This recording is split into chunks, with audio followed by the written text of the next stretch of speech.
नमस्कार, विदर्भ मीडियाच्या मराठी बातमीपत्रात आपलं सर्वांचं स्वागत आहे। मी आहे पिंकी खानोरकर आणि आता बघूया ग्रामीण घडामोडी। 11 एप्रिल रोजी गोंदिया येथे 745 पॉझिटिव्ह रुग्ण निघाले। यात 14 लोकांचा मृत्यू झाला तर किरणापूर जवळ राहणारे विजय धुवारे 35 वर्ष यांना रात्री 10:30 वाजता भरती केले। त्यांच्या भावाने आरोप लावला आहे की सकाळी 9:30 वाजता रुग्णांनी सेफ खाल्ली व 11:30 वाजता त्याचा अचानक मृत्यू कसा झाला, तसेच कोरोना रिपोर्टही दिली नाही व पोलिसांनी याची तक्रार देखील घेतली नाही। गोंदिया येथून सतीश पारधी यांचा रिपोर्ट। अच्छा। और वो मेरे को 1:30 में 8:30 बजे एडमिट किए बोलते हैं। अच्छा। और उन्होंने मेरे भाई का कभी इलाज भी नहीं किया अच्छे से और अभी तक रिपोर्ट भी नहीं दी। अच्छा। हाँ, और मेरे भाई की लाश को लिजा लिया और जलाने के लिए। और यहाँ का यादव कौन है कौन देखता है तो मैं देखता हूँ बोले। हाँ। और वहाँ से हॉस्पिटल लाश से कोई बात भी नहीं मेरी पाई। अच्छा। अच्छे ढंग से अच्छा। अच्छा। अच्छे से मुझे हॉस्पिटल से बात भी नहीं हो पाई। अच्छा। तो मैंने डॉक्टर से अधिकारी से बात करा पाई। तो मेरे भाई को मालूम है डायरेक्ट ये लिजा लिए लोग कहाँ शमशान घाट में। तो तुम्हारी मांग क्या है? मेरी मांग यही है कि मेरे भाई की डेट की हुई और चेकअप मुझे रिपोर्ट चाहिए। और कितने घंटे की रिपोर्ट नहीं दी अभी तक तुमको? अभी तक कल से भर्ती किया हूँ तो अभी तक रिपोर्ट नहीं दी। डेट सर्टिफिकेट दे दिए मुझे डेथ सर्टिफिकेट दे दी और रिपोर्ट तक नहीं दी अभी तक की मुझे। पॉजिटिव क्या निगेटिव है तो मेरे को रिपोर्ट चाहिए। तो मेरी कब भर्ती किए थे? कल मैंने 11 बजे रात को भर्ती किया था, 10:30 बजे रात को, और 8 बजे रात को भर्ती किया करके मुझे रिपोर्ट दिए। देखो क्या बोल रहे हैं इन लोग? 8:30 बजे रात को भर्ती किया मैंने। और भर्ती कब किए? 10:30 बजे रात को भर्ती किया था मैंने। और सवेरे का बता रहे?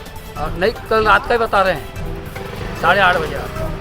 2 घंटा पहले का कार्रवाई होनी चाहिए। क्या है, मेरे जैसे गरीब लोग आएंगे और बाद में ये होगा, उन पे कार्रवाई होनी चाहिए। वहाँ के हॉस्पिटल के स्टाफ नहीं है कोई, वहाँ पे डॉक्टर नहीं है कोई, कुछ नहीं है। नर्स लोग देते हैं और वो जो करते हैं वही लोग मनमानी करते हैं, बाहर निकालते हैं। आज 7 से 8 लोग मर गए यहाँ पे 6-7 लोग मर गए आज, 7-12 कम से कम 10-12 लोग मर गए आज वही हॉस्पिटल में। 12 बजे तक की कंडीशन ये थी कि 3 लोग थे मेरे भाई के साथ में जो गुजरा, विजय दुआरे। उसके बाद में जब 1 घंटे 1.5 घंटे बाद अपन जाके देखे वहीं पे वही हॉस्पिटल में तो कार्रवाई चाहिए और अच्छे से ट्रीटमेंट चाहिए। वहाँ 5-6 लाश हो गए और मेरे भाई का शव नहीं जलाना चाहिए बस अभी, जब तक तहकीकात नहीं होनी चाहिए। क्या अटैक आया, क्या पॉजिटिव आया, क्या आया, निगोटा था, कोरोना था, क्या कोई बीमारी थी, वो तो रिपोर्ट देना चाहिए मुझे। कि डायरेक्ट मर गया, डेथ सर्टिफिकेट दे दिए चल जाओ बोले, अब बॉडी जला दो बोले। कहीं बॉडी जला दूँ क्या मैं? वहाँ के हॉस्पिटल का सिस्टम क्या है, वो हॉस्पिटल में कार्रवाई करना चाहिए मुझे। मैं बता दे रहा हूँ, अगर कोई नहीं भी 100 जलाया तो सब अंदर हो जाओगे। मैं ये बता रहा हूँ, मैं प्रेस में अभी मीडिया में बोल रहा हूँ, ये रिपोर्ट मुझे दिए नहीं हो लोगों ने कि मेरे भाई को पॉजिटिव था या कोरोना था, क्या अटैक से मरा, क्या से मरा, क्या प्रॉब्लम से हुई, तो मेरे को रिपोर्ट चाहिए थी मुझे। कल रात को उन्हें 11 बजे 3 सैंपल निकालते, अभी तक रिपोर्ट नहीं आई। 11 बजे डेट हो गई। सवेरे मैंने भाई को पेस्ट पिलाया, सब चीज़ खिलाया, मेरी बात दुनिया, हाँ तो मैंने करवाया, तो सेब खाया आधा सेब। और 11 बजे 12 बजे देखता हूँ मेरे भाई की डेट हो गई और उनका इलाज नहीं हो रहा है, कुछ नहीं हो रहा है।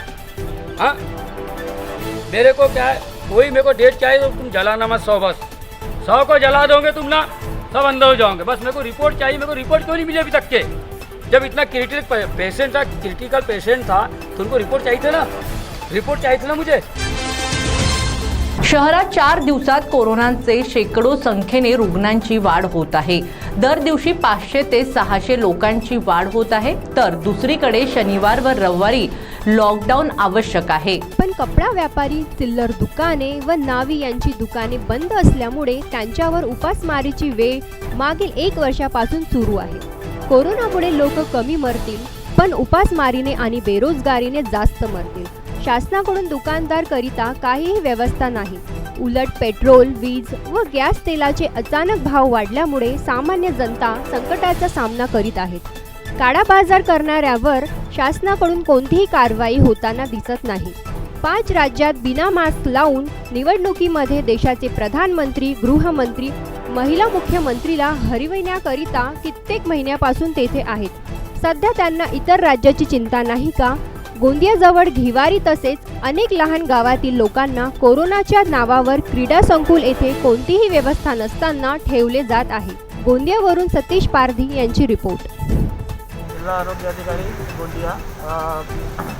गोंदिया जिला में हमें शासन की तरफ से 1,12,000 की लस प्राप्त हुई थी, जिसमें से हमने तकरीबन 1,09,000 लोगों को लसीकरण कर दिया है। इसके अलावा हमारे पास कोविड केयर सेंटर तकरीबन 15 सेंटर्स है, जिसमें हम बेड कैपेसिटी तकरीबन 2000 से 2500 बढ़ाने की कोशिश कर रहे हैं। स्पेशली हमारे यहाँ आज 600 केसेस पर डे निकल रहे हैं। तो सभी जनता से मेरा एक निवेदन है कि कोई भी अपने घर से बिना काम का नहीं निकले, social distancing, face mask, sanitizer का उपयोग तो बार बार करें, बच्चों की केयर ढंग से लें और जितने भी 45 से ऊपर के हमारे बुजुर्ग हैं या हमारे जनता है, उन सभी ने हमारे लसीकरण केंद्र पे आके लसी लगा लेना चाहिए। ये मेरा सबसे निवेदन है। धन्यवाद। पूरे देश में है, केवल अपने ही देश में नहीं। तो ये कोविड-19 ये वर्ल्ड लेवल का पेंडेमिक है, तो इसके लिए सभी जनता ने एडमिनिस्ट्रेशन का और सरकार का साथ देना चाहिए, ये बहुत ज़रूरी है। लेकिन उसमें एक अहम मुद्दा ये है कि सभी नागरिकों को आर्टिकल 21 के तहत जीने का अधिकार है। तो इसमें जो भी वैक्सीन का ट्रीटमेंट होता है या वैक्सीन दिया जाता है, तो वो खुले आम वीडियो कॉन्फ्रेंस में होना चाहिए, वीडियो शूटिंग के तहत होना चाहिए। और जो तंदुरुस्त आदमी है उसको अगर कुछ कम ज़्यादा होता है, तो जो डॉक्टर इन्वॉल्व रहते हैं ट्रीटमेंट में, उनके खिलाफ एफआईआर होने का तुरंत एफआईआर और अरेस्ट का प्रावधान होना चाहिए, क्योंकि आर्टिकल 21 के तहत जीने का अधिकार सभी को है। इसलिए जो डॉक्टर इन्वॉल्व रहते हैं उनको पहले इंश्योर करना चाहिए कि मैं जो ट्रीटमेंट कर रहा हूँ वो मेरा पेशेंट को बराबर हो रहा है। इसलिए वो डॉक्टर, जितने भी डॉक्टर उसमें इन्वॉल्व रहेंगे, उनको पहले से ही इंश्योर होना चाहिए कि ये पेशेंट को मैं वैक्सीन या कोविड का जो भी ट्रीटमेंट कर रहा हूँ ये ओके है, करेक्ट है। अदरवाइज उसको तंदुरुस्त आदमी को कल कुछ कम ज़्यादा होता है तो डॉक्टर के खिलाफ तुरंत एफआईआर करके उसको पेशेंट को न्याय मिले, इसका प्रावधान होना चाहिए। आपके जरिए से ये जनहित में फैलना चाहिए, ये जनहित में जारी हो, इसलिए मैं आपसे रिक्वेस्ट करता हूँ। धन्यवाद। पब्लिक परेशान है, ग्रामीण क्षेत्र हो या सिटी वर्ग हो, सभी जगह परेशानियाँ हो रही है। कोरोना की वजह से सभी वैसे ही परेशान है पब्लिक, और गवर्नमेंट ने अभी एकाएक जो बंद कर दिया, उससे सारा व्यापारी वर्ग, जो छोटा व्यापारी है जिसको रोजी रोटी उसी पे भरोसे उसका पेट पलता है, वो बंद होने से उसको बहुत परेशानी है। इसका विरोध पूरे महाराष्ट्र में हो रहा है और गवर्नमेंट से अनुरोध कर रहे हैं कि भैया ये कुछ तो भी इसका टाइमिंग बांधा जाए कि ताकि वो अपना रोजी रोटी कमाए और कोरोना से लड़ाई में भी गवर्नमेंट का साथ दे। गवर्नमेंट वैसे भी परेशान है और सभी लोग परेशान हैं इसमें। इसी प्रकार दारू विक्रेता संघ और दारू जो इन्होंने एकाएक बंद कर दिया गया है, उसमें दारू के विषय में ऐसा है कि पार्सल सुविधा अगर चालू की गवर्नमेंट ने तो गवर्नमेंट को भी रेवेन्यू मिलेगी और पब्लिक को भी उसको सुविधा मिलेगी, ताकि वो इतनी लड़ाई वड़ाई और ये जो ब्लैकमेलिंग हो रहा है उससे राहत मिलेगी पब्लिक को। आज महंगे में उनको ब्लैकमेलिंग में माल लेना पड़ता है। गवर्नमेंट से वैसे अनुरोध किया गया है, शायद गवर्नमेंट इस पर विचार करके कोई ना कोई अच्छा निर्णय लेगी। हिंगणघाट शहरातील कारंजा चौक येथील सुरेश ठाकरे यांच्या मालकीचे सायकल स्टोर आहे।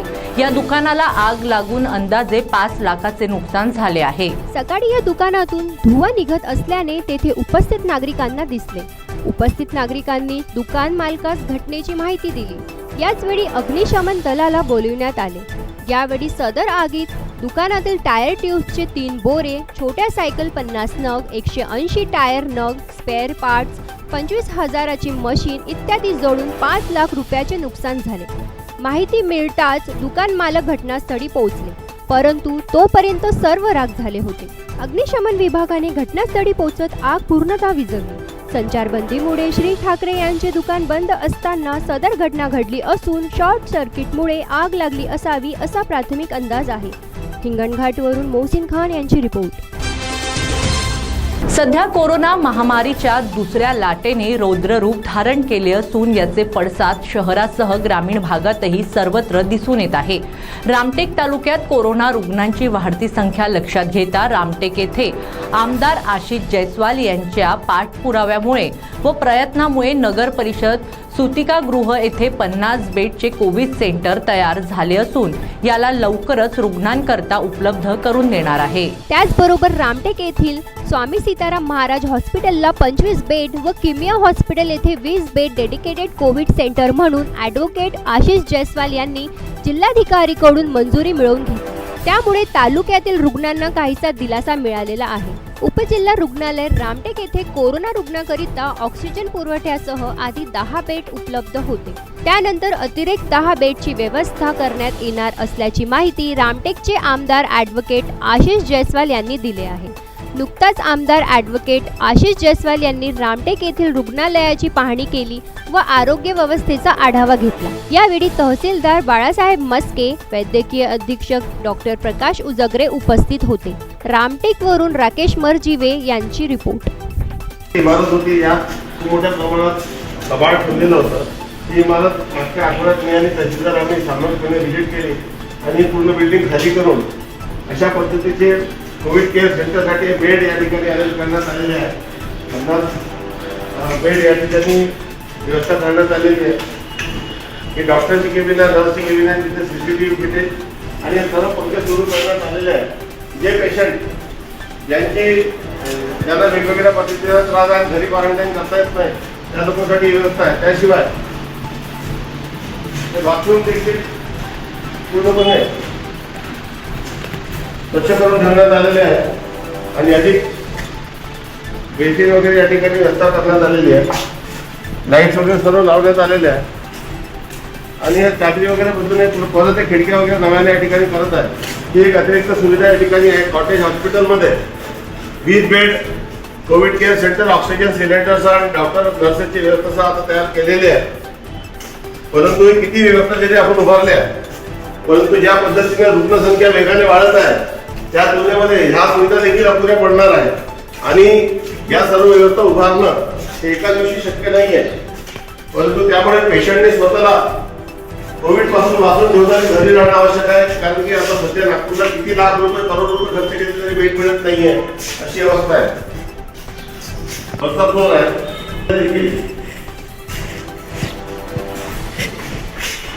या बाथरूम वगैरेची पूर्ण व्यवस्था आहे. ते परत डॉक्टरसाठी आणि नर्ससाठी अशा पद्धतीची व्यवस्था आहे.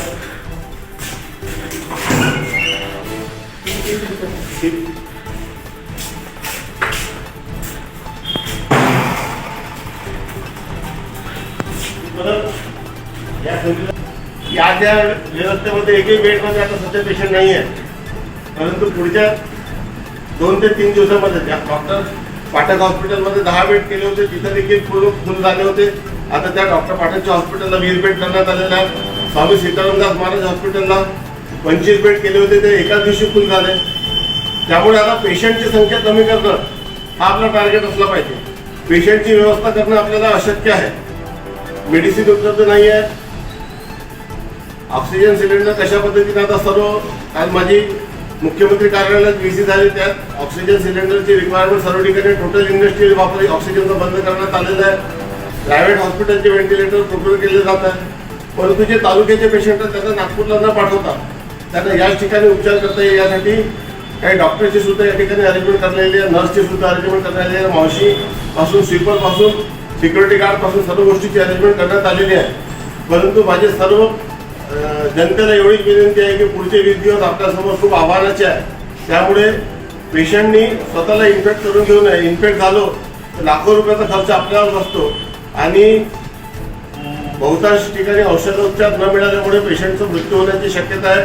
काही ठिकाणी औषधोपचार मिळाल्यानंतरही पेशंटला वाचवता येत नाही. हा जो नवीन स्ट्रेन आलेला आहे तो इतका भयानक आहे की एका दिवसामध्ये 2 दिवसामध्ये CT वाढते आणि पेशंट हा मृत्यूमुखी पडतो. आता काल परवा पंचायतचे सरपंच टिकेकर यांचा मृत्यू झालेला आहे. त्यांचं वय 35 वर्ष होतं. नरेश राऊत पासून तर जयंत निंबाळकर पासून अनेक तरुण कार्यकर्ते आहेत जे माझ्यासोबत वर काम करत होते, त्यांचा मृत्यू या ठिकाणी झालेला आहे. ही अत्यंत दुर्दैवी बाब आहे. किती प्रयत्न केले तरी शेवटी ज्या पद्धतीचं या विषाणूचा प्रकोप आहे तो फार भयानक आहे आणि म्हणून मी आपल्या सर्वांना विनंती करतो की कुठल्याही परिस्थितीमध्ये आपण किंवा आपल्या कुटुंबातील कुठल्याही व्यक्ती इन्फेक्ट होऊ नये याची दक्षता प्रत्येकाने घ्यावी. धन्यवाद.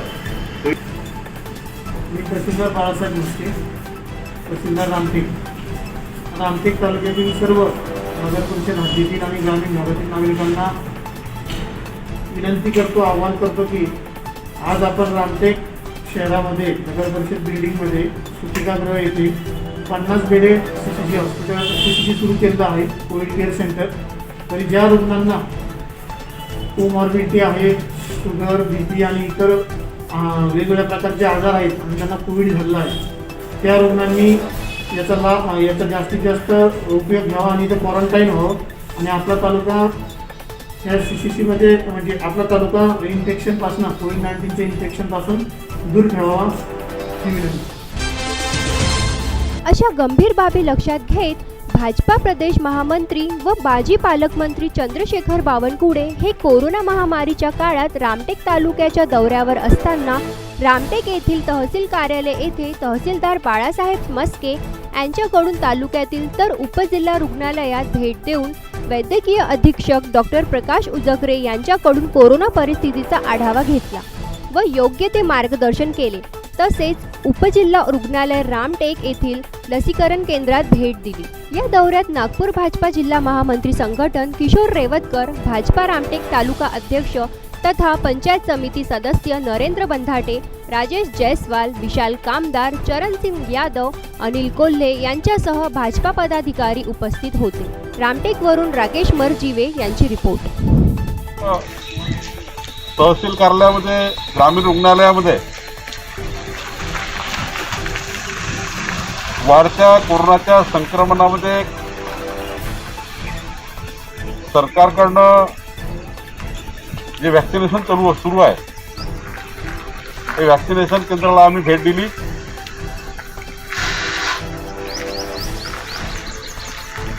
ज्या ठिकाणी RT-PCR टेस्ट होत आहे पण त्याचा रिपोर्ट हा 3 दिवस 4 दिवस उशिराने येत असल्यामुळं जे पेशंट किंवा जे नागरिक RT-PCR टेस्ट करतात त्यांचा रिपोर्ट येतपर्यंत ते आयसोलेशनमध्ये ठेवावे, त्यांना घरामध्ये त्या ठिकाणी वेगळं ठेवावं अशी मागणी आम्ही केली. जे सुपर स्प्रेडर आहे, फळ विक्रेते, भाजी विक्रेते, किराणा दुकानाचे दुकानदार या सर्वांचं सुमोटो प्रशासनाने RT-PCR किंवा अँटीजन केलं पाहिजे, जेणेकरून कोरोनाचं संक्रमण वाढणार नाही. या भागातल्या प्रायव्हेट डॉक्टरनी जोपर्यंत त्याची अँटीजन टेस्ट होत नाही, RT-PCR टेस्ट होत नाही, तोपर्यंत आपल्या लेवलला औषधी देऊन त्यांना वापस पाठवता येते आणि त्यामुळे तो पेशंट काही दिवसांनी सिरियस होतो. डॉक्टरांना सुद्धा तहसीलदारनी सूचना दिल्या पाहिजे की अँटीजन टेस्ट किंवा त्याचा कोरोना आहे की नाही याचा तपास केल्याशिवाय त्याला जर आपण मेडिसिन दिलं तर तो धोका होऊ शकतो. या ठिकाणी मोठ्या प्रमाणावर RT-PCR किंवा अँटीजन टेस्ट केलेले पॉझिटिव्ह रुग्ण याला हेल्थ वर्कर जोडलेले नाही आहे, ते हेल्थ वर्करही जोडले गेले पाहिजे अशी त्या ठिकाणी आम्ही डिमांड केली आहे. रामटेक तालुक्यातल्या सर्व पदाधिकाऱ्यांनी आज तहसीलदारसोबत निवेदन देऊन स्थानिक समस्यावर चर्चा केली आणि मोठ्या प्रमाणावर जे कोरोनाचं संक्रमण या तालुक्यात वाढत आहे, या संक्रमणामध्ये भारतीय जनता पार्टीचे आम्ही सर्व कार्यकर्ते हे सरकारच्या आणि जे अधिकारी काम करत आहेत त्यांच्या पाठीशी उभं राहून या तालुक्यातलं संक्रमण थांबेल आणि सर्वसाधारण लोक जीव वाचेल याकरता आम्ही सर्वोपरी प्रयत्न करतो आहे. आज या ठिकाणी आम्ही शेवटची विनंती पुन्हा सरकारला केली आहे की तातडीनं RT-PCR टेस्टचा रिपोर्ट लवकर व्हावा आणि आरोग्य सुविधा या प्रचंड बळकट कराव्या याकरता सरकारने लक्ष घातलं पाहिजे. वर्धा जिल्ह्यातील नेरी जवळ असलेल्या 3 तोंडी नाल्यावर अपघात झाला व जीवितहानी टळली. पुलगाव येथील समुद्रपूरकडे अवैधरित्या देशी व विदेशी दारू घेऊन जाणारी 4 चाकी वाहन नेरी येथील 3 तोंड्या नाल्यात 4 चाकी क्रमांक D31BH 8390 गाडी कोसळली. गाडी मालक अक्षय रामेश्वर पोहाने राहणारा धोत्रा गाडीत 30 पेटी देसी व विदेशी दारू साठा घेऊन जात असताना वाहनाचे नियंत्रण सुटले व नाल्यात गाडी कोसळली. अलीपूर पोलिसांनी 1,50,000 रुपयाचा दारू साठा ताब्यात घेतला. ही घटना पहाटे 4 वाजताची आहे. अक्षय पोहाने याला पोलिसांनी ताब्यात घेतले असून पुढील तपास अलीपूर पोलीस करीत आहे. पहाटेच्या सुमारास रोज दारूची वाहतूक होत आहे. यावर संबंधित विभागाचे लक्ष देणे गरजेचे आहे. विदर्भ मीडिया करता हिंगणघाट येथून मोहसिन खान यांचा रिपोर्ट. ग्रामीण घडामोडीमध्ये वेळ झाली इथेच थांबण्याची. आपण बघत रहा विदर्भ मीडिया. नमस्कार.